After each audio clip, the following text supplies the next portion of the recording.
Drexus 4 was not a kind planet. It was dry, rough, and filled with metal dust. The skies were always gray, and the air smelled like burning wires. Big machines roared across the ground, digging deep into the soil for fuel and crystals. The people here didn't smile. They worked, traded, and watched out for thieves. Karina walked through the crowded market with bare feet and tired eyes. Her skin glowed faintly, a soft blue light that marked her as Ardani. Once, her people lived in floating cities above the clouds. They sang songs that made the stars shine brighter.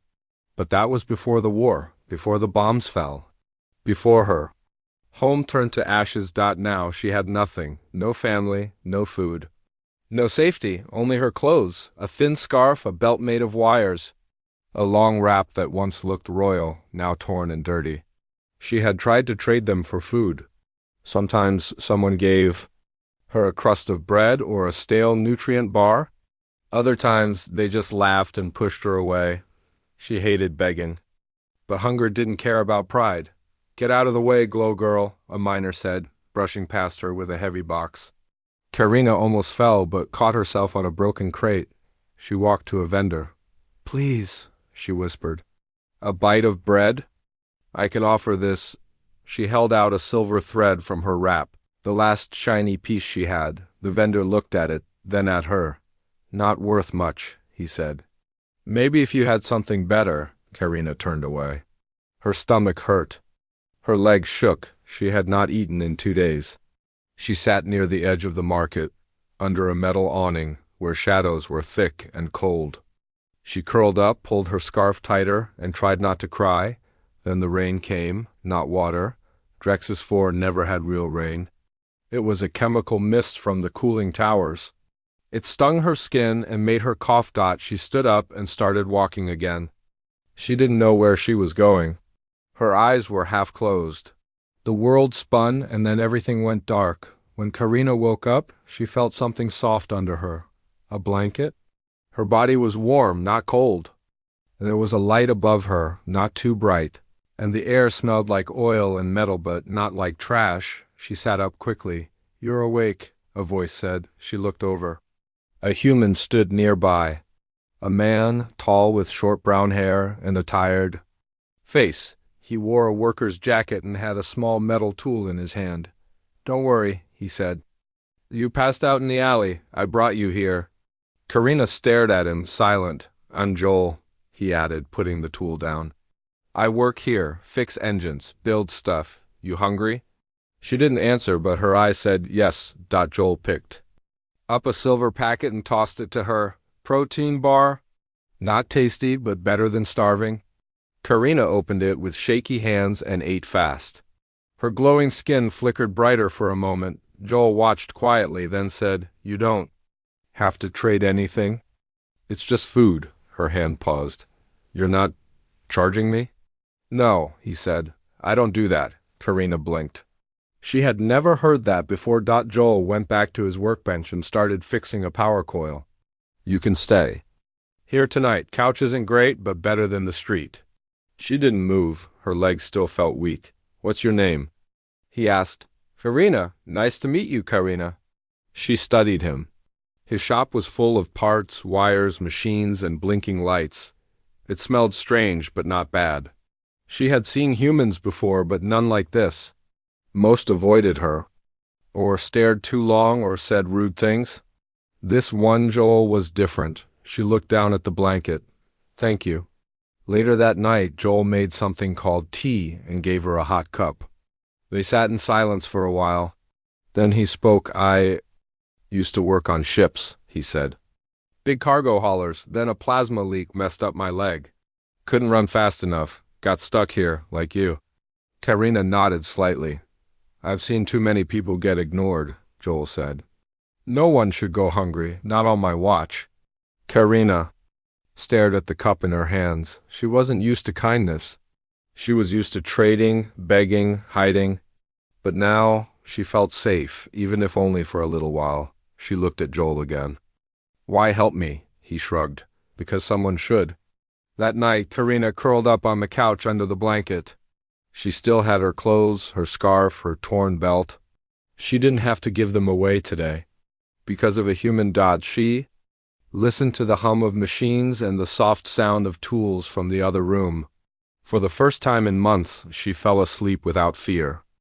The next morning, Karina woke up slowly. The soft cushion beneath her back felt unreal. Her body was still sore but warm. For the first time in many weeks, she hadn't shivered in the night. She sat up quickly, looking around. The place was clean, full of tools and strange machines.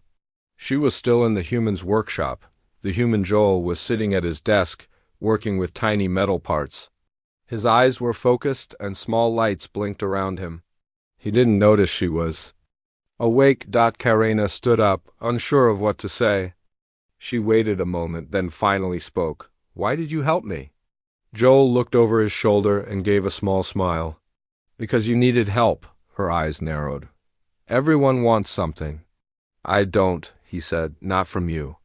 She stared at him for a moment, confused. "Then why?" Joel put down his tools and walked over to a small kitchen area. He poured some warm broth into a cup and handed it to her. "Drink? Then I'll explain." Karina took the cup carefully. The smell was good soft herbs and light salt. She drank slowly. It warmed her from the inside. Joel leaned against the wall. "This planet's full of broken people. Some run from war. Some from slavers. Some just want to disappear." She nodded. "I was taken. They brought me here. When the ship crashed, I escaped." Joel's face grew serious. "You're not the first runaway. But you're the first I've seen with those marks on your arms. That's control tech, isn't it?" Karina quickly covered her wrist. "Yes, it's broken now. But it used to buzz. Pain. Commands." Joel frowned. "Then I'm glad you got away." She looked at him again. "Still, why help me?" "Most just chase me away or ask for things." Joel's voice was calm. "Because a person who's hurting doesn't need more pain. They need peace." Karina blinked. His words sounded simple, but to her they felt new. Over the next few days, Karina stayed in the workshop. She slept on the small couch. Joel gave her simple things like rice cakes, hot broth, and fruit paste. She helped clean up too. She wasn't lazy. When Joel worked on machines, she handed him tools. He never ordered her. He always asked kindly. At first, she waited for the tricks and demand, some command. But it never came. One night she asked again, "Do you ever trade people?" Joel looked surprised. "What? No, even before," she said. "When I saw you in the market months ago, I thought maybe you were one of them." "I fix machines," Joel said, "not people." "Never people." Karina's shoulders dropped in relief. One afternoon, two strangers came to the shop. They were loud and rough, wearing dusty armor. One of them had a scanner device. "We're looking for a glowing girl," one of them said, eyeing Karina. "Came in on a crashed freighter." Joel stood up slowly. "No glowing girls here," he said. The man squinted. "She's rare. Valuable, could make you rich." Joel walked forward and pointed at his repair bench. "You want repairs? Stay. You want slaves? Leave." The men looked at each other, then sneered. "You're making a mistake, human." Joel didn't flinch. "Maybe, but it's my shop, my rules." The men finally left, grumbling. Karina watched from behind the shelf, her hands shaking. Joel turned and looked at her. "You okay?" She nodded slowly. They wanted to sell me." "I figured," he said. "They'll be back. We'll be ready." That night, Joel gave Karina something new, a thin wristband with a glowing blue light. "What is this?" she asked. "Personal." "Shield," he said. "It'll block low-energy shots. Won't last forever, but it gives you time to run." Karina touched it gently. "You made this for me?"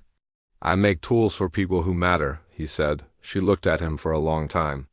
"Do I matter?" Joel smiled. "Yes, you do. Now, and you always should have." Karina turned her face away. For the first time in years, tears filled her eyes, but not from pain. From something else. Something softer. In the days that followed, Karina learned more. She asked questions about tools. Joel showed her how to wire small circuits. He let her take apart old panels and reattach the pieces. "You're a fast learner," he said. "I never had time to learn before," she replied. He taught her how to build a power cell, how to fix a drone wing, how to listen to the hum of a stable circuit. At night, they talked more. She told him about her planet, green skies, soft rivers, glowing plants. But she didn't remember her family. "They were taken before I could remember them," she said. Joel nodded. "I lost people too." Karina looked at him. "So you're broken too?" "Maybe," Joel said. "But we keep going. We build. We protect what we can." She liked that answer. One evening, while Karina worked on a drone panel, Joel got a call. It was Tyra, one of the local enforcers. "A good one. There's trouble," she said. "Someone's asking questions. Rough group. Think they know about the girl." Joel's jaw tightened. "How many?" "3. 2 outside town. 1 watching your place." Joel glanced at Karina. "We'll handle it," he said. After the call, he walked over to Karina. "Listen, if things go bad, I want you to take the skimmer bike. Hide out in the canyon ruins for 2 days. I'll find you." After, Karina shook her head. "No, I won't run again." Joel looked at her firmly. "You're not running. You're surviving." Karina stared at him. "And you?" Joel smiled. "I'll survive too." But later that night, just as they were locking the doors, something hit the side of the workshop. Boom. The wall cracked, sparks flew. A heavy blaster shot had struck the metal. Karina ducked. Joel grabbed her arm and pulled her behind the workbench. "They're here," he said. "Stay low." He tapped a button on his belt. Lights dimmed. Shields dropped over the windows. Outside, voices shouted. More shots fired. Karina's heart pounded. She activated her wrist shield. The soft blue glow covered her like a bubble. "I want to help," she said. Joel handed her a small device. "This'll trigger a light burst. Close your eyes when you throw it." She nodded. Together, they moved to the side door. Joel opened it. Just a crack. 2 figures were approaching, weapons in hand. Joel nodded. Karina threw the device. Flash. Bright light exploded. The attackers screamed, blinded. Joel fired a stun blast. 1 dropped. Karina moved fast, hitting the second with her shield and knocking him down. Tyra and her team arrived moments later, blasters ready. The fight ended quickly. After the chaos, the attackers were taken away. Karina sat on the workbench, breathing hard. Joel sat beside her. "You did good," she looked at him. "I fought. I protected you." "You're not a slave," Joel said. "You're a fighter now. And a builder, and maybe something more." Karina smiled softly. "Maybe I am." The sun on Drex's 4 was just a pale red light, weak behind the thick clouds. The heat came more from machines than nature. Inside Joel's workshop, the smell of grease, metal, and wires filled the air. Karina stood beside the work table, her hand steady as she passed tools to Joel. For 2 weeks now, she had helped him fix power coils, adjust broken parts, and clean old circuits. She still didn't speak much, but she watched everything. Joel had started teaching her small things, like how to use a scanner, how to link wires safely, how to read repair codes. "You're a quick learner," Joel said one morning as she attached a new connector without being told. Karina gave a small smile. "You explain things clearly." Joel smiled back. "That's rare praise from me. Most people just grunt and leave." The shop had become her safe place. She no longer slept on the streets. She ate every day. Joel gave her clothes that actually fit and didn't ask for anything in return. He even fixed a small heater and gave her the corner space to call her own. But outside the shop, the world was not kind. One day, while Joel was out getting supplies, Karina cleaned the front area. She opened the window a little to let out the machine smoke. That's when she saw them. 3 rough-looking aliens stood across the street. One of them, an insectoid with sharp legs, pointed at her. The others nodded. Karina froze. She knew. They were part of the group that once used her to trade things. Not as a person, but as goods. They gave her to others in return for crystals, rations, or favors. When she had nothing more to offer, they left her in the dust outside the colony. She thought they had forgotten her, but now they were back. She quickly shut the window and stepped away. Her hands shook. She grabbed a tool, not as a weapon, just to feel something solid. Hours later, Joel returned. "Karina?" he called. She didn't answer right away. When she finally came out, her face was pale, her glow dim. Joel frowned. "What's wrong?" "They saw me," she said quietly. "The ones who used me before. They're watching." Joel's face changed. He put down the supplies and locked the front door. "What did they do to you?" "They made me trade. Myself, not just clothes, everything. They moved me between groups. I was just something to pass around." Joel's fists clenched, but he stayed calm. "They're not taking you again." "Not while I'm here," Karina shook her head. "They'll hurt you." "Let them try," he said. That night, Joel called an old friend, Tyra, a retired Earth soldier who worked in colony security. She arrived in the dark, wearing armor even though she was no longer part of the military. "She's in danger?" Tyra asked. "Yes," Joel said, "and she's with me now." Tyra studied Karina. "You're Ardani?" Karina nodded silently. Tyra looked back at Joel. "You do realize Ardani blood is rare. Some species think they can sell it. That's probably what they're after." "Then we stop them." Karina stepped forward. "But how?" "We have no weapons," Joel smiled. "We have tech." For the next few days, the shop turned into a small fortress. Joel set up motion alarms, auto-locking doors, and hidden defense fields. Tyra brought a few small blasters and taught Karina how to use a stun stick. Joel gave Karina something special, a personal energy shield he built just for her. It wasn't perfect, but it could block small attacks for a few seconds. "I made it light so you can move fast," he said. "Keep it on, always." Karina touched the device. "No one's ever made something for me before." Joel just said, "Now someone has." The attackers came 2 nights later. Karina was resting when the alarm beeped once, then again. Joel jumped to the control panel. "They're at the back door." Tyra grabbed her blaster. "Showtime." Joel activated the traps. Lights turned red. The shop's outer walls clicked as energy locks sealed them in. Karina's heart pounded. Her shield hummed softly. The first bang came from the side wall. A second later, the back door exploded inward, throwing sparks. 3 figures rushed in. The same ones from before. "Where is she?" One shouted, "She's not your property." Joel yelled back, "Leave now." The insectoid laughed. "You think you can keep her?" "She glows, she's rare, and she belongs to us." "Wrong answer," Tyra said, and fired a stun blast. The fight was fast and loud. Joel used a shock emitter to slow 2 of them. Tyra shot another in the leg, dropping him. But one slipped past them all and grabbed Karina. "Time to sell you." "Again, glowing girl," he hissed. Karina activated her shield. A soft hum surrounded her. The attacker's grip weakened as the energy burned his hands. She turned, used her training, and hit him with the stun stick. He fell hard. Joel ran to her. "You okay?" She nodded.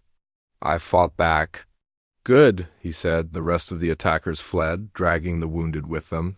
Tyra checked the door. "They won't come back tonight, but they might try again."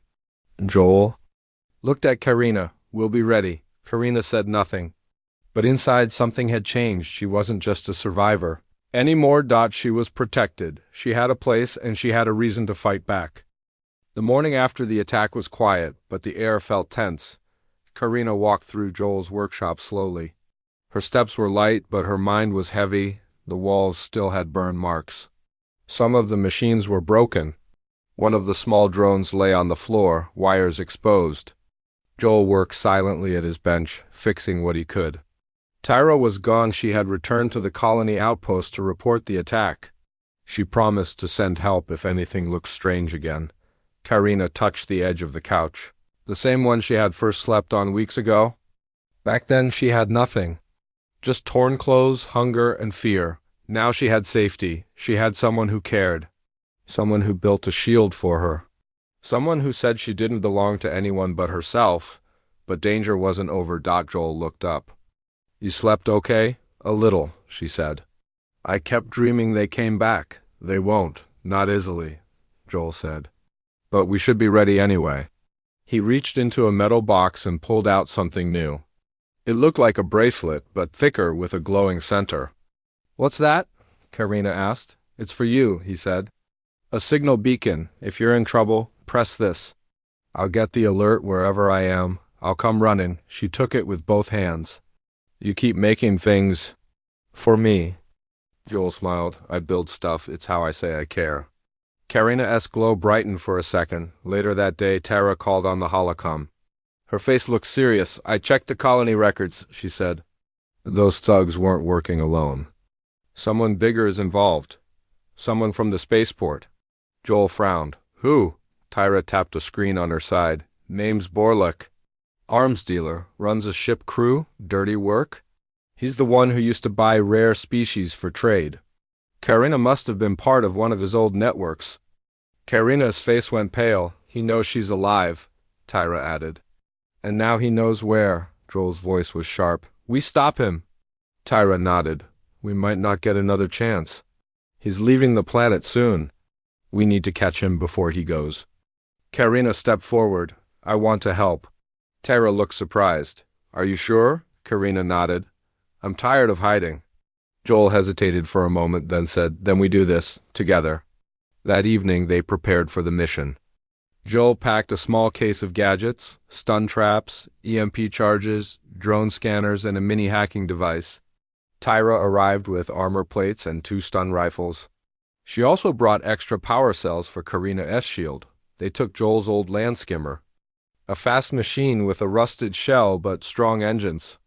The spaceport was 10 miles out, sitting on the edge of the red desert dot as they drove. Karina stared out at the dusty horizon.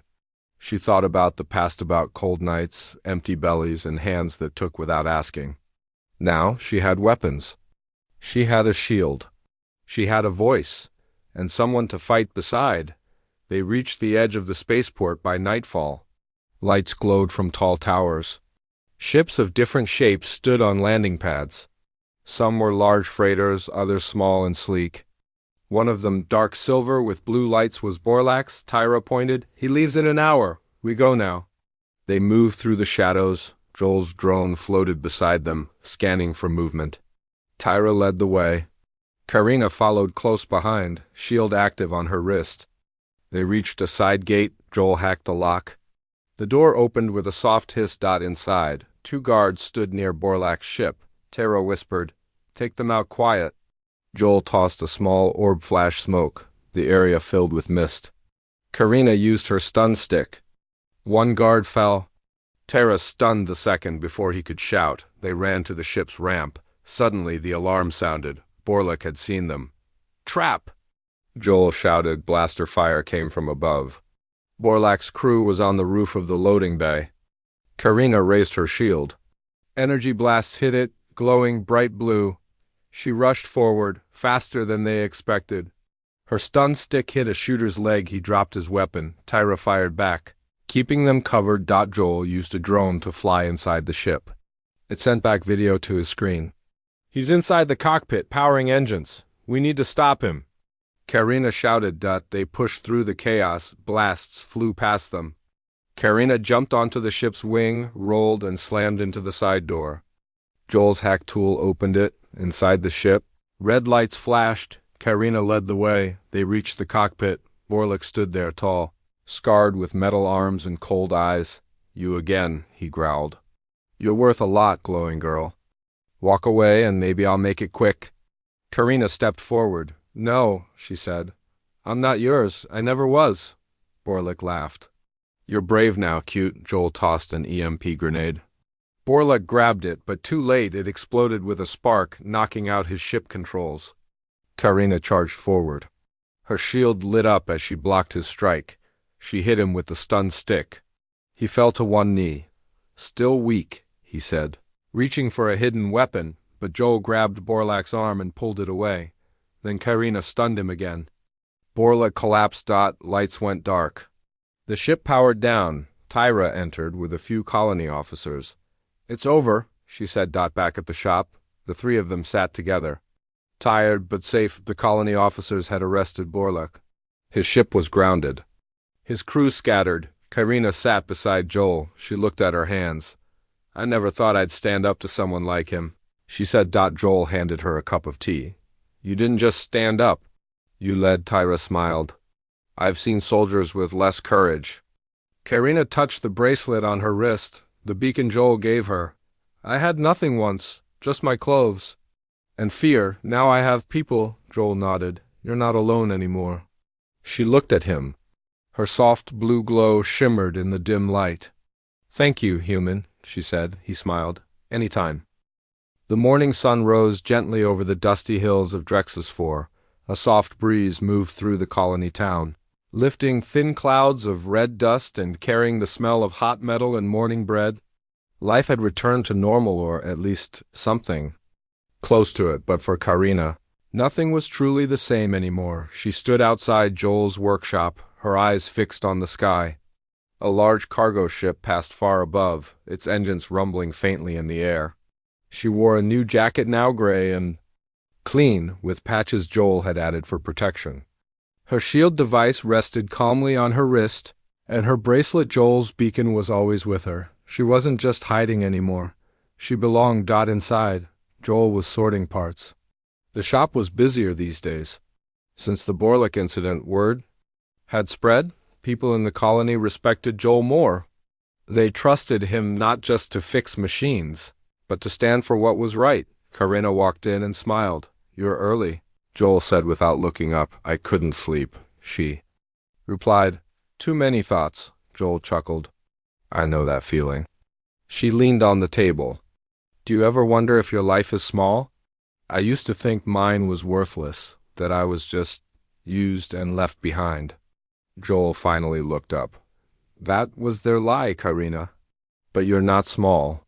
What you did back there, facing Borluck, stopping him, you helped save others, not just yourself. Karina nodded slowly. Still, I feel like something's changing inside me. Like I'm becoming someone new, Joel smiled. That's called healing. Later that day, Tara visited the shop. She had news. The Colony Council wants to see you, Karina, she said. They were impressed by what you did. Karina blinked. Me? Tyra nodded. They want to offer you a spot in the Colony Guard? You'd train, learn, protect others. Be part of something. Karina's glow brightened. They trust me? They do now, Tyra said. And more importantly, you can start trusting yourself, Joel added. Only if you want it. No one's pushing you. Karina looked at them both. Then she looked down at her hands that had once begged, once trembled, once reached for crumbs. Now they could hold tools, they could fight. They could choose. I want to go, she said. Training was hard. Karina woke early every day and ran laps around the colony center.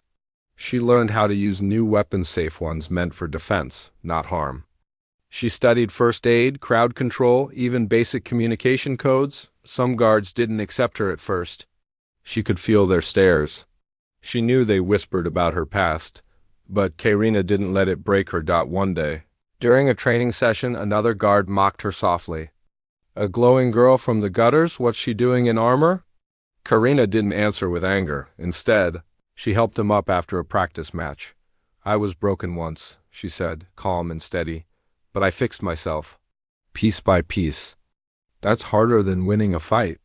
The other guard looked away, embarrassed.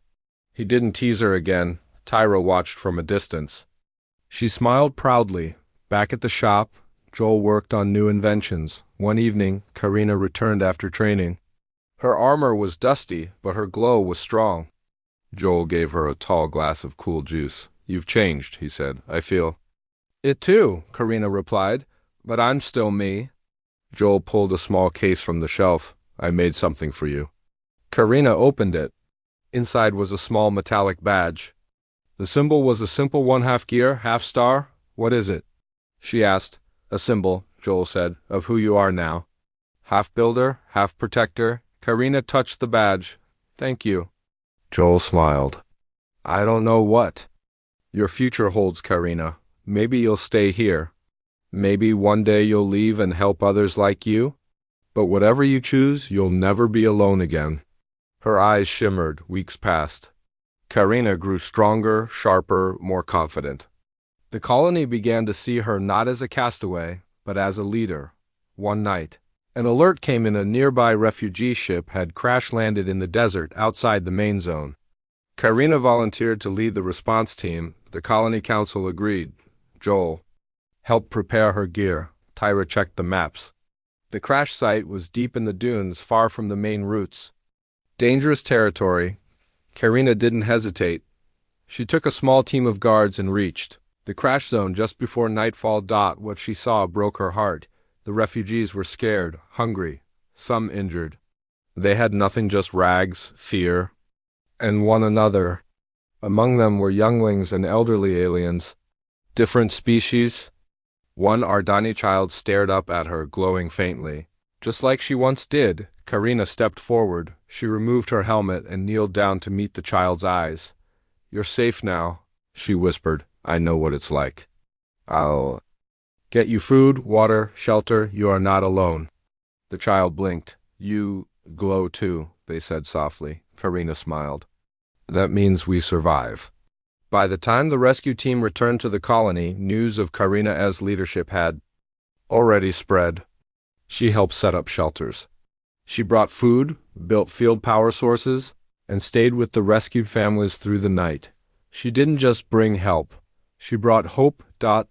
And to many in the colony, that meant more than weapons or shields ever could. Some days later, Karina returned to the workshop. Joel looked up from his workbench. "Busy week?" Karina laughed gently.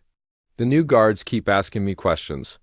They say I'm too calm for someone who faced Borluk." Joel poured her tea. "That's because they weren't there." Karina nodded. Then she reached into her pocket. She placed a small object on the table. It was the bracelet beacon he had once given her. Joel looked confused. "What's this?" "I'm giving it back," Karina said softly. His eyes flicked up. "Why?" "Because I don't need to be saved anymore," she said. "Now I save others." Joel sat in silence for a moment, then he smiled. "I'm proud of you, Karina." She reached across the table and took his hand. "I'm proud too. And I'll never forget what you gave me when I had nothing: kindness, safety, and a chance to be more than my past." The stars shone brighter that night. Above the colony, lights danced across the sky, ships passing, satellites spinning, hope flowing like soft rivers of light. Karina stood on the rooftop of the colony tower, watching. She wasn't hiding anymore. She wasn't someone's property. She wasn't forgotten. She was free. She was strong. She was Karina of Drexus 4, the one who had once traded her last piece of clothing for food, and who now wore the armor of someone who gave others a future. And all of it began when one human opened his door.